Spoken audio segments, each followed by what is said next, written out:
सबसे पहले हमने जो स्विफ्टचैट ऐप है वो डाउनलोड करना है और ज़्यादातर बच्चों ने डाउनलोड कर लिया। दूसरा जो इसका सेक्शन है, जब आप स्विफ्टचैट ऐप में परख पर क्लिक करेंगे तो क्लिक करने के बाद वो आपसे एक मैसेज मांगता है हाय।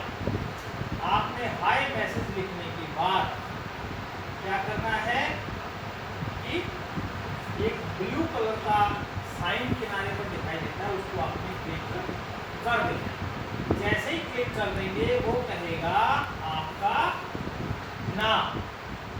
आपने कुछ नहीं करना है, आपने अपना नाम टाइप कर देना है और कॉर्नर पर जो ब्लू कलर का साइन है उसको क्लिक कर देना। उसके बाद वो स्कूल का यूडा स्कोर